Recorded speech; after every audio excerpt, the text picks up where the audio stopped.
The following is a preview into a larger project about the 7 modern wonders of the world, one of which is the worldwide renowned Great Wall.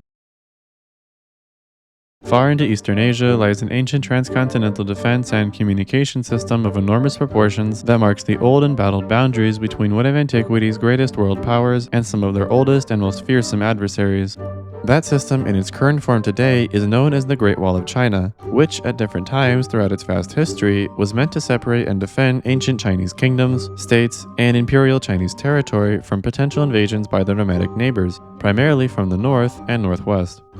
Not only that, but several parts of the wall were also built between separate Chinese territories to defend themselves from each other during times of civil war and struggles for power. These are mostly located closer to central China, south of the longer and more well-known parts of the Great Wall.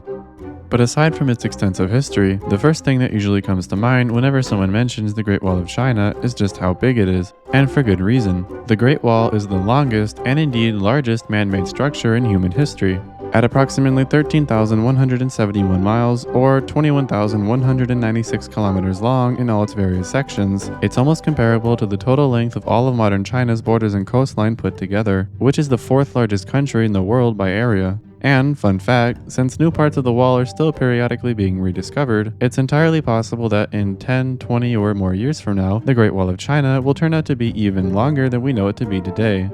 The Great Wall stretches and bends all throughout northern China, touching both the northern coast of the Yellow Sea between mainland China and the Korean Peninsula, and reaching as far as China's westernmost province of Xinjiang on the cusp of the Tibetan Plateau.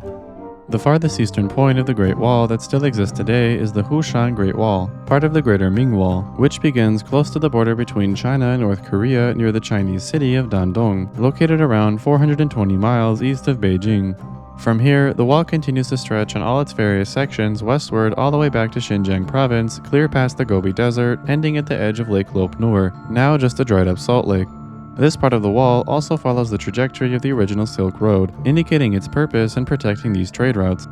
However, the version of the Great Wall's most extreme points you're more likely to hear is a little different, specifically that the easternmost point of the Great Wall is the Shanhai Pass in the modern city of Qinghuangdao on the coast of the Bohai Sea, and that its westernmost point is the Jiayuguan Pass near the city of Jiayuguan, not far from the southern border of Mongolia. The reason that this variation is more popular is that these points are the first and last of the Great Passes, a series of 15 gates surrounded by fortresses positioned at geographically strategic locations along the Ming section of the Great Wall, which is the longest and most well-preserved section of the wall left today.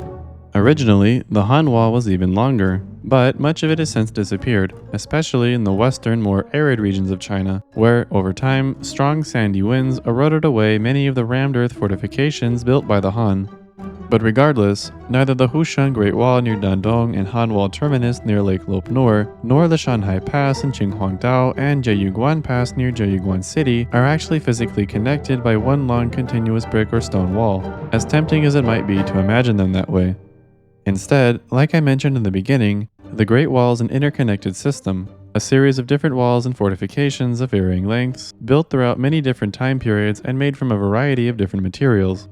For instance, a large part of one of the oldest sections of the Great Wall, the Han Wall built by the Han Dynasty, was made from compacting piles of wet sand and gravel and binding them together with frames made from reeds, branches, and other organic materials, and was made to protect Imperial Han territory and their trade routes facilitated by the Silk Road from the Xiongnu, ancestors of the later Mongols, and any other potential trespassers. Other sections of the wall, such as the Qin and Ming sections, located primarily in northeastern and northern China, were constructed largely from baked clay and stone bricks, held together by mortar. It's estimated that thousands, if not tens of thousands of kilns just like these were set up all along the trajectory of the various sections of the Great Wall to produce the billions of individual bricks needed to build the wall's various segments and other fortifications.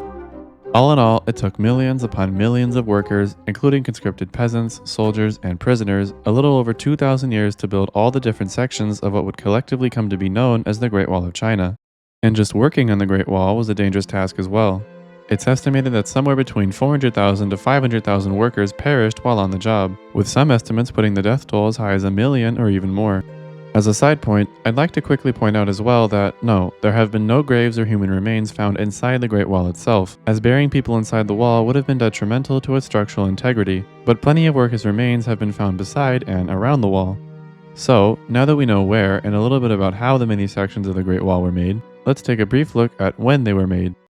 Construction on the earliest parts of the wall began during a time known as the Spring and Autumn period, from 771 to 476 BC. Afterward, it continued throughout the Warring States period, which followed directly after the Spring and Autumn period from 475 to 221 BC, a time in which several splintered Chinese kingdoms and states frequently fought with each other for power during the prolonged decline of the Zhou dynasty, which had previously consolidated its rule over nearly all of Chinese territory and was the longest-lasting dynasty in Chinese history, having existed in various forms for nearly 800 years.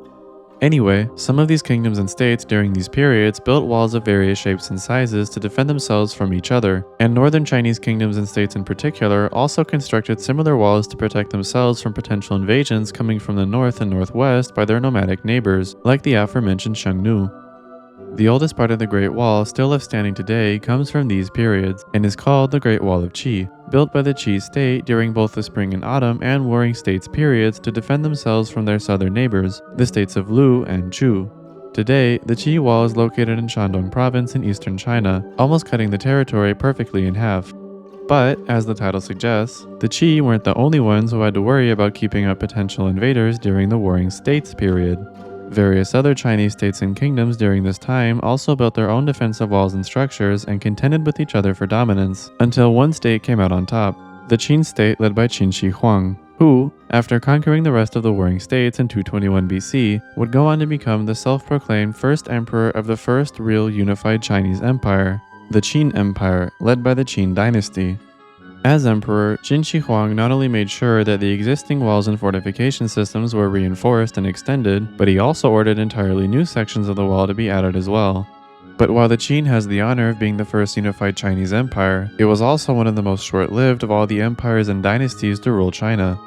Not long after Qin Shi Huang consolidated his power over the warring Chinese states in 221 BC, the territories comprising his empire again fell into a state of civil war upon his death in 210 BC, which ended with the reunification of Chinese territories and the founding of the Han Dynasty just 4 years later in 206 BC.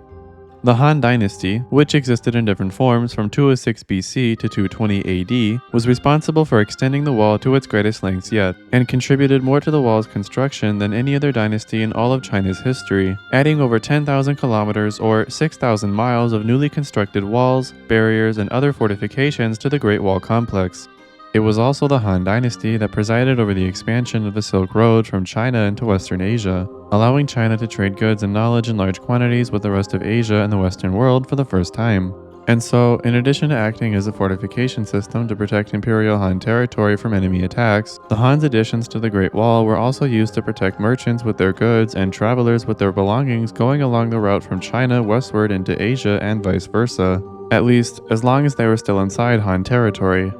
It's because of this development that the Han extended its section of the wall farther west than any other Chinese dynasty. Over the next several centuries, thousands of kilometers of wall still were added all throughout northern and northwestern China, especially by the Wei, Sui, and Second Jin dynasties. But the Great Wall would reach its greatest lengths and receive its most impressive fortifications under the rulers of the Ming dynasty, who themselves came to power directly after the Yuan, the dynasty founded in the 13th century by the Mongols after their successful invasion and subsequent conquest of China initiated by Genghis Khan and his Mongol army in the early 1200s. First, it was most of northern and western China, but by 1279, the Song dynasty, which was the last major Chinese state to hold on to control of Chinese territory in the south, also fell to the Mongol army, and was incorporated into the Yuan state as well, granting them dominion over all of China.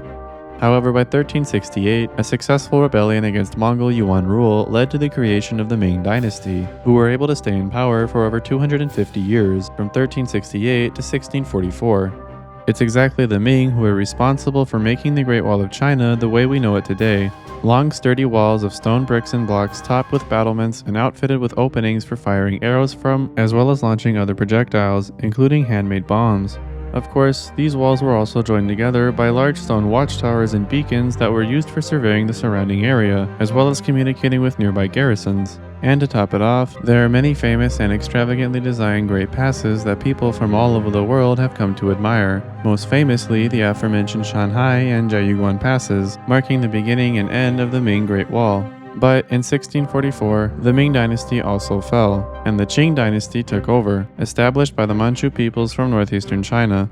Throughout the rule of the Qing, the Great Wall slowly became less and less relevant as a defensive structure for a number of reasons, not the least of which that the Qing managed to extend the borders of their empire far beyond many of the walls built by all the previous Chinese dynasties, bar from the Yuan, thus rendering them unnecessary. And as it turns out, building a giant wall just really isn't an efficient way of defending against enemy attacks or potential invasions, a point proven by the existence of the Qing Empire itself, which was founded and ruled by the Manchus, one of the very groups of people that the Ming tried to keep out with their wall, not to mention the Mongol-led Yuan dynasty that came just a few centuries before them. By the time China became a republic in 1912, the Great Wall had become all but obsolete as a defensive structure, but it still remains today as perhaps the greatest architectural achievement of China's long and distinguished history, and a testament to the engineering and industrial prowess of one of the ancient world's most influential and remarkable civilizations.